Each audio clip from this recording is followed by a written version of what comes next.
বিসমিল্লাহির রহমানির রহিম। আমি প্রফেসর ওসমান বিল্লাহ। আজকে আমরা প্রোগ্রামিং সি এর বেসিক থেকে বিভিন্ন উপাদানগুলো নিয়ে আলোচনা করব।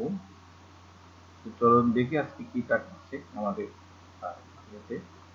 আবার পুনরায় একটু দেখে নিই আমরা তো প্রোগ্রামিং সি কি, তারপর কেন আমরা সি ইউজ করব এবং প্রোগ্রামিং সি এর কোর্সের মধ্যে যে যে টপিকগুলো থাকতেছে সেটা নিয়ে একটু দেখব। দেখি C is a general purpose procedural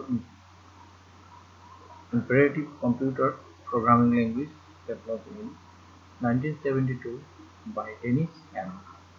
Dennis Ritchie Bell ল্যাবরেটরিতে তিনি গবেষণা কার্যে এই প্রোগ্রামের বা ল্যাঙ্গুয়েজের আবিষ্কার করেন। Actually, it is general purpose high-level language that was originally developed by Dennis M. Ritchie to develop Unix operating system at that time. Actually, আমরা এখানে বুঝতে পারলাম যে প্রোগ্রামিং সিটা হাই লেভেল ল্যাঙ্গুয়েজের পর্যায়ে, অনেকে এটাকে মিড লেভেলও ধারণা করে। তো অ্যাকচুয়ালি এটা ডেনিস রিচি মূলত তৈরি করেন ল্যাঙ্গুয়েজের স্ট্রাকচার। তো আমরা দেখবো যদি আসলে মানে কেন সিটা করা সাপোর্ট করে ইউনিক্স অপারেটিং সিস্টেম। এটা কিছু কম্পাইলার, একটা ল্যাঙ্গুয়েজ, একটা কম্পাইলার লাগবে এটা এক্সিকিউট করতে গেলে। যেমন easy to learn structural language it produces efficient program, it can handle low level activities, it can be compiled on a variety of computer platforms. যেকোনো প্ল্যাটফর্মে এটা সুইটেবল। এটা আমরা এগুলো দেখতেছিলাম। why you see C was initially used for system development work, particularly the program that make up the operating system. এবার operating system তৈরির কাজে ঠিক রয়েছে। তো এটাকে সিস্টেম ডেভেলপমেন্ট ল্যাঙ্গুয়েজ বলা হয়। আমরা দেখি ফার্মার ডেভেলপ করতেও কিন্তু সি লাগে। তো যেমন RTOS যে আমরা প্রোগ্রামিং করি রিয়েল টাইম অপারেটিং সিস্টেম, ওটা ফার্মার ডেভেলপ করে সি দিয়ে। তো অ্যাকচুয়ালি সিটা কোথায় ব্যবহার করা হয়? অপারেটিং সিস্টেম, তারপর language compiler, assembler, text editor, print explorer, network driver, modern program, database, language interpreter, utilities, এইসব কাজেই আমরা সি আমাদের দরকার হয়। এগুলো নিয়ে গবেষণা যারা করেন অবশ্যই বুঝেন আসলে সিটা কি জিনিস। বেসিক্যালি একজন যখন কোনো পদে প্রোগ্রামার বা সিস্টেম প্রোগ্রামার, সিস্টেম অ্যানালাইসিস, এসব পদে পরীক্ষা দিতে গেলেও আমাদের কিন্তু দেখা যাচ্ছে সির উপরে অনেক কোয়েশ্চেন করে থাকে। বিশেষ করে সি প্রোগ্রামিং ক্যান্ডিডেট করতে হয়। কোর্স কন্টেন্ট অফ সি দেখেন আমরা বিশেষ করে এগুলো ফেস করব। আমরা প্রোগ্রামিং স্ট্রাকচার দেখলাম, বেসিক সিনট্যাক্স দেখবো, data type, variable, constant, storage class, operators, decision, loop, function, scope, rows, array, constant, storage class, operator, decision making, loop, function, scope, rows, array, pointer, string, structure, union, read fields, type declaration or type def, input and output, file, input output, preprocessor, error pulse, type catching R error handling। এই জিনিসগুলো আমরা আমাদের course কন্টেন্টের মধ্যে আছে। আমরা চেষ্টা করবো যতটুকু সম্ভব স্টেপ বাই স্টেপ দেখার জন্য। তাকে দেখি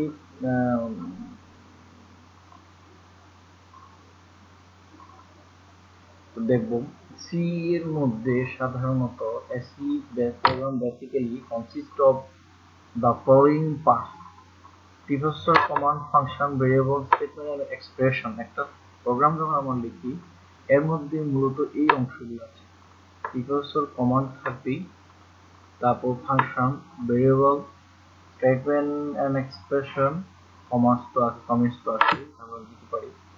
যেমন এখানে একটা প্রোগ্রাম আমরা দেখছি যেটা সাধারণত আমরা এই যে এখানে অ্যাকচুয়ালি হেডার ফাইলটা আমরা লিখি ইনক্লুড দিয়ে ইন মেইন দিলাম। এখানে এটা হচ্ছে কমেন্টস, এটা কমেন্টস অফ করা, কমেন্ট করে দিচ্ছি, এটা প্রোগ্রাম রিড করবে না। তো printf এটা একটা আউটপুট ফাংশন, হ্যালো ওয়ার্ল্ডটা একটা নতুন নিউ লাইনে গিয়ে প্রিন্ট হবে।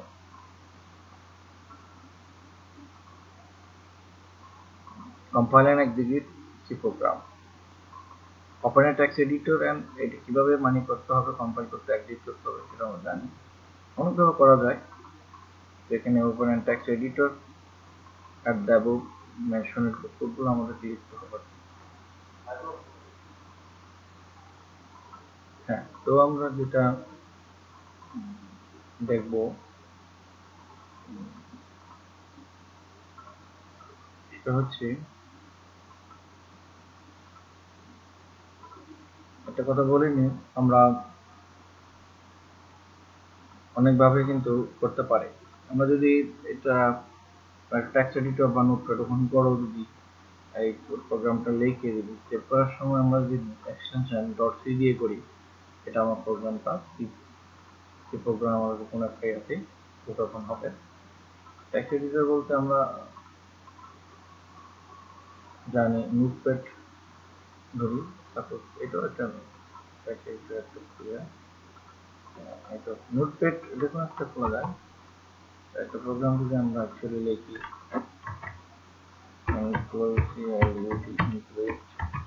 stdl.h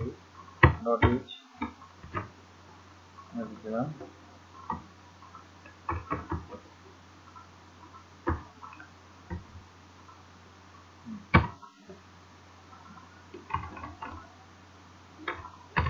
include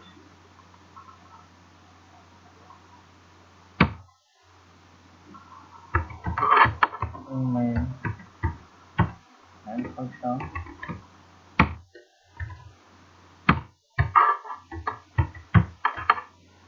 enter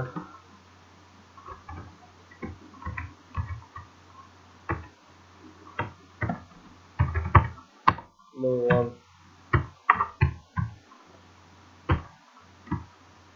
hello world দিলাম, return 0।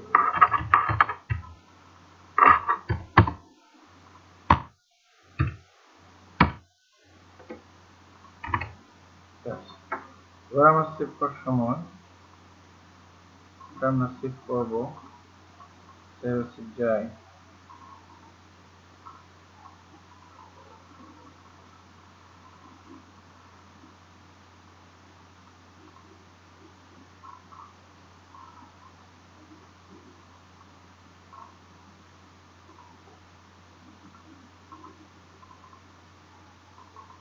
just hello.c দিয়ে সেভ করলাম।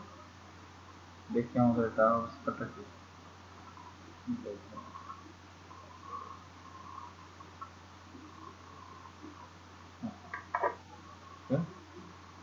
এখন হলো, আর এটা এক্সিকিউট দিয়ে আমরা করি, কম্পাইল করলাম, রান করলাম, প্রোগ্রামটা রান হয়ে গেছে।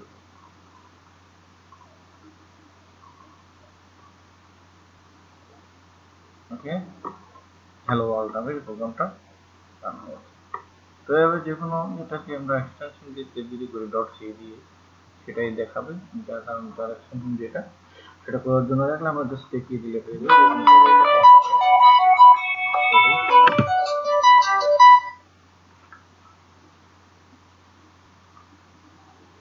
তো যাই হোক, আমরা মোটামুটি দেখেছি। আমরা এখানে কমেন্টস লিখতে পারি, output of the program, output of the program, এটা কমেন্টস এটা প্রোগ্রামে রিড করবে না, আমরা প্রোগ্রামটা যদি রান করে দেখি চলে আসছে, কম্পাইল করে যদি দেখি সাধারণত কোনো ইরর থাকছে না, zero warning error, zero warning এর। তো এইভাবে কিন্তু আমাদের প্রোগ্রাম রান করতে হয়। আমরা দেখেছি এটা বেসিক্যালি একটি প্রোগ্রাম যে আউটপুট কিভাবে আনে এবং কিভাবে লিখতে হয় সেটা। এই যে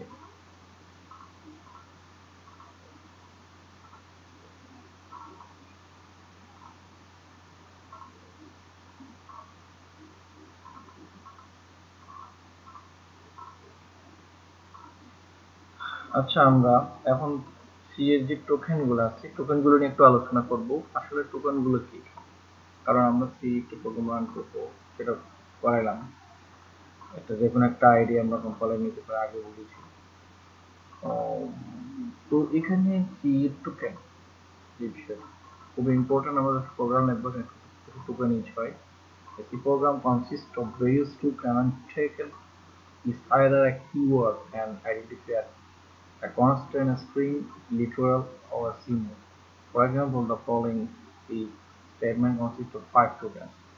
সেই actually যে টোকেনগুলো ইউজ করা হয় এই যে আইডেন্টিফায়ার হিসেবে, কনস্ট্যান্ট হিসেবে, স্ট্রিংস, লিটার হিসেবে, যে স্যাম্পলগুলো হচ্ছে সেটা হচ্ছে টোকেন। এবং এদের সাধারণত 5 ধরনের টোকেন ইউজ করা হয়, সেটা আমরা দেখবো। একটা হচ্ছে সেমিকোলন, যেটা আমরা ইউজ করি, স্টেটমেন্ট বলে এটাকে সেমিকোলন। এটা ফাংশনের মেন ফাংশন না, লাইব্রেরি ফাংশনের পরে আমরা সেমিকোলনটা দিয়ে দিই। এই যে সেগুলোর জন্য ইউরো শাসন করবে। তারপর আসছে আবার কমেন্ট। এই যে কমেন্টসটা আমরা এভাবে লিখতে পারি, এই ধরনের করে দিলে এটা কমেন্টস হয়, পাস প্লাস প্লাস দিলে হবে। Identifier, identifier is a name used to identify a variable, function, or any other user defined item. An identifier starts with a letter A to Z and or underscore following zero or more letter. তো এইগুলো দিয়ে সাধারণত identifier হয়, and digit হচ্ছে 0 থেকে 9 পর্যন্ত। It does not allow punctuation, cursor choices। এইগুলো কিন্তু মানে উইদিন আইডেন্টিফায়ারের মধ্যে কিন্তু এই জিনিসগুলো এলো করে না। এটা শুধু এটাই সিরিজ এ ক্যাশ সেন্সিটিভ প্রোগ্রাম। এখানে বড় ছোট হাতের লেখা যাবে না, সেটা হচ্ছে ক্যাশ সেন্সিটিভ। ফাংশনের মধ্যে বা কোনো মধ্যে বড় ছোট লেখা যাবে না, শুধুমাত্র দেখা যাচ্ছে আউটপুটের ভিতরে স্ট্রিং এর মধ্যে আমরা সেটা লিখতে পারবো। তারপর কিওয়ার্ডটা একটু বলে নিই। এর মধ্যে অনেকগুলো কিওয়ার্ড আছে, সেটা আছে দেখি অটো আছে, break, case, card, constant, continue, default, do, double, else, এই যে এগুলি হচ্ছে আমার কিওয়ার্ড। আমরা যদি দেখি এটা হচ্ছে কিওয়ার্ড। তারপর হোয়াট স্পেস কি, line containing only white space, possibly with a comment, name as a blank line, and the compiler totally ignore it। এর মধ্যে কোনো ব্ল্যাঙ্ক লাইন ইউজ করা যাবে না, এটা খালি স্পেস দেওয়া যাবে না, সেটা টোটালি ইগনোর করে। What space is the term used in C to describe client tab, new line, characters and comments. What space separates one part of the statement from another and enable the compiler to identify first one given statement such as int, an integer type of variable যেটা আমরা করলাম, সেটা the following statement int age। তো type of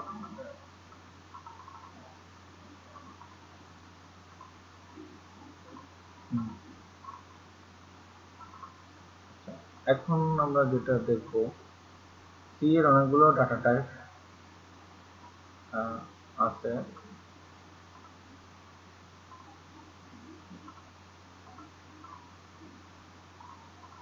সেটা আমরা দেখব।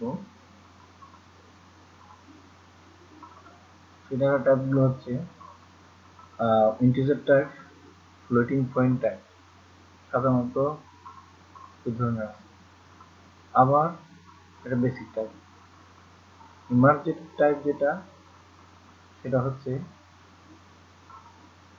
they can again arithmetic types and they are used to define variable that can only assign certain discrete integer value through the program. এখানে যে কাজের জন্য সাধারণত ভেরিয়েবল আমরা ইউজ করে থাকি আমরা type void the type specifier void integer that no value is available. এখানে কোনো ভ্যালু আসলে থাকে না। derived type they include সাধারণত pointer type, array type, structure type, union type and function type. তো derived type ভেরিয়েবল সাধারণত। তো integer type সাধারণত integer type হলো একটা রেঞ্জ আছে, মানে স্টোরেজ সাইজ, ক্যাপাবিলিটি এবং ভ্যালু বা রেঞ্জ, এটা ক্যারেক্টার টাইপ 1 বাইট, এত 128 থেকে 127 অথবা 255 আমরা বলি। তারপর আনসাইন কার যেটা সেটা দিতে যাবে। এভাবে এই জিনিসগুলি আমার হচ্ছে মানে integer টাইপের ভেরিয়েবল, তার স্টোরেজ ক্যাপাবিলিটি, ভ্যালু রেঞ্জটা।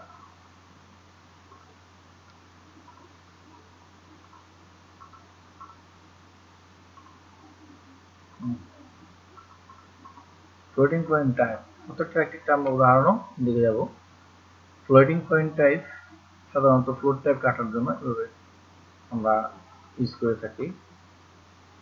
তারপর আছে দ্য ভয়েড টাইপ, সেটা function return as a void, value return করতে গেলে সেটা void type. Function argument as a void, value return করার জন্য ফাংশন আর্গুমেন্ট ইউজ করে। Pointed to void, pointed use করে void dot malloc size t, যাই হোক এটা মানে ভয়েড এই এটা পয়েন্টেড ইউজ করে, পয়েন্টেড ইউজ করে আমরা যেগুলোটা রিটার্ন করি।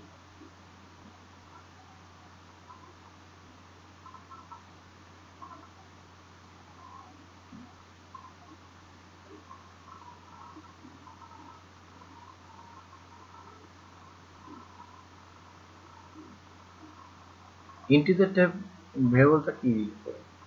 The most natural size of integer for the machine.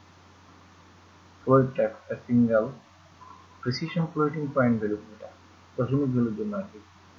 Double precision floating value, double কোনো ভ্যালু দিয়ে স্কোয়ার বা ডবল। তারপর representation the absence of the type void, কোন ধরনের ভেরিয়েবল একটা হ্যান্ডেল দিতে। ভেরিয়েবল ডিক্লেয়ার কিভাবে করে সিম্পল আমরা পরে দেখব। আমরা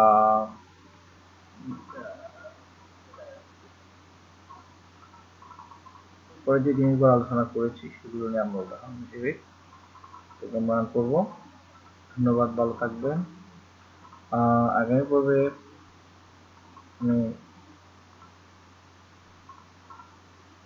স্টেপ বাই স্টেপ পরবর্তী টপিকগুলো আলোচনা করব। ততক্ষণ কিন্তু ভালো থাকবেন। আল্লাহ হাফেজ শিক্ষার্থী বন্ধুরা।